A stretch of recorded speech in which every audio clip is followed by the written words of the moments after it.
Dave Rexroth here with an extremely cold, dangerous forecast to talk about for the next couple, 3 days here.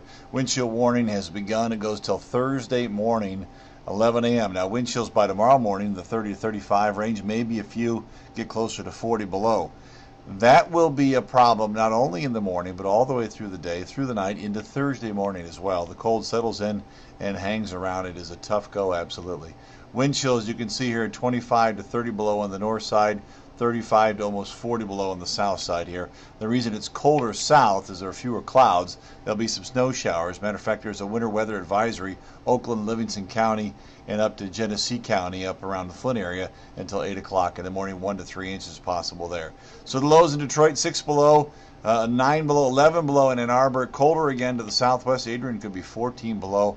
Our high is about 4 below. We're going to set records on the low end and the high end because they're both so small. So it's a really, really cold outbreak here, and it'll last into Thursday. 15 below Thursday will crush the all-time record low for that date. We start February this weekend. It does start to warm back up. 32 by Saturday, a nice day there, and 43 by Sunday. But the next couple of days, dangerous cold. Make sure you and everyone you know are ready and protected.